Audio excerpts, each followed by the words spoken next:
Hello, in this tutorial we're going to look at the Data Viewer web part.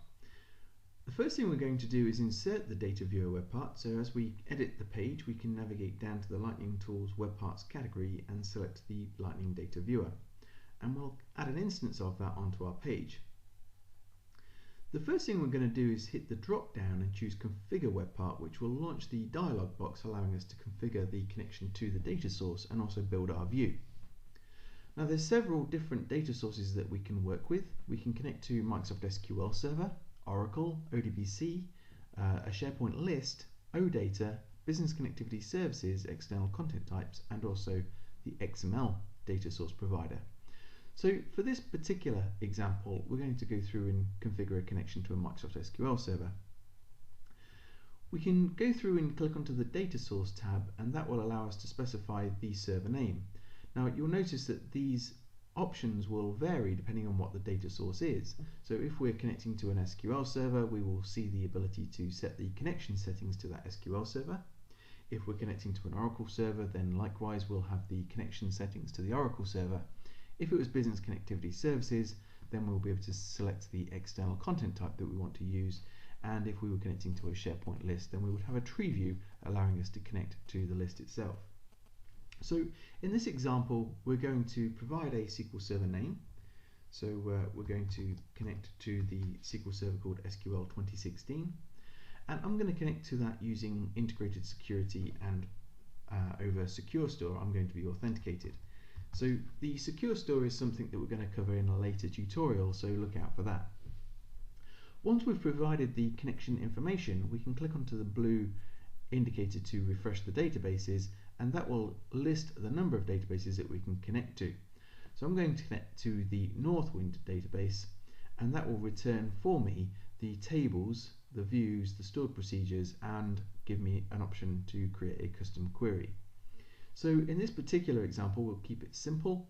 We're going to select table, and the table that I'm going to connect to is called products.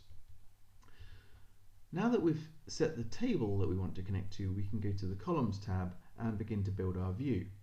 Now under the columns tab, we've basically got the columns that are returned from that table, and we can go through and select the ones that we want to display.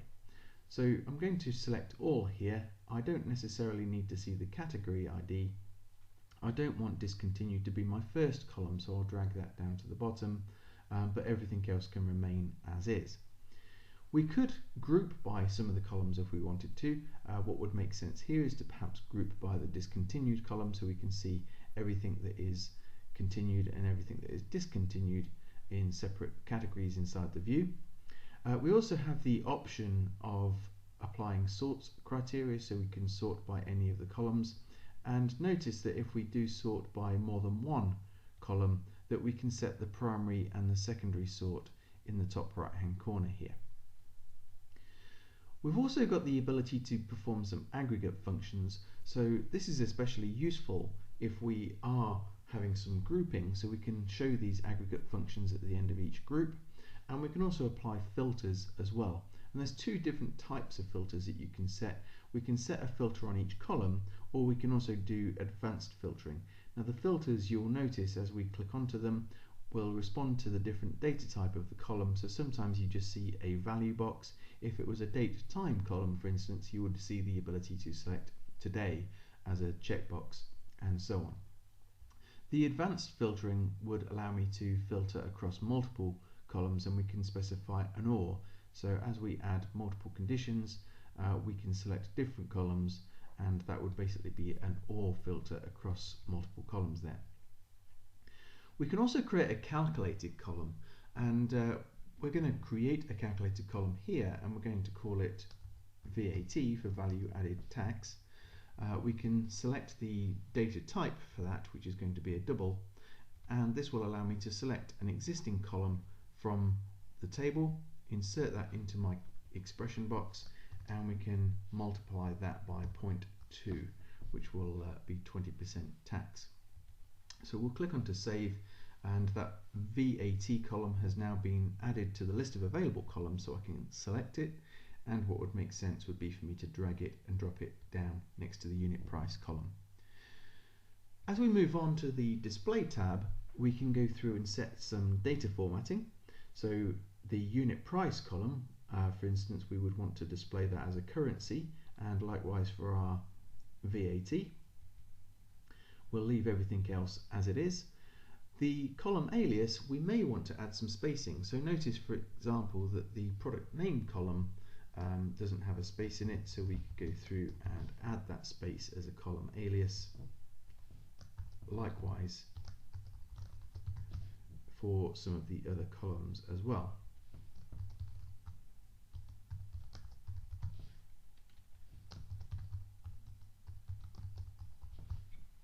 Okay, now that we've done that, we could set the column width if we wanted to. We could also, again, have the option of grouping by different data, and we can also apply some formatting. So the formatting that we want to apply here is going to be some conditional formatting. So what I'm going to do is apply that conditional formatting on the units in stock. So we're going to hit the formatting button, apply the formatting to the entire row, and we'll set a background color of red if the units in stock are less than 1. We're then going to add another level of formatting, so we'll click the Add Formatting button. Let's collapse the first section and expand the second section, and we can again apply the formatting to the entire row, and we'll select a different color this time, and that color will be applied if we're getting low on stock.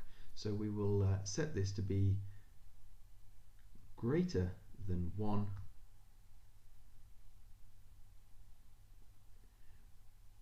but less than 10.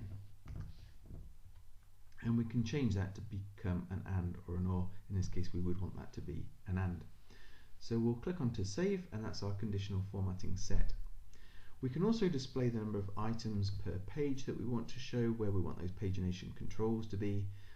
We can set some other bits and pieces in here about filters and column header formatting.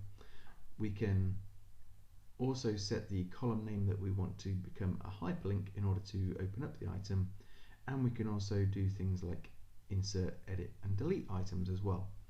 So let's hit save, and you'll see that we've got our data returned with the conditional formatting.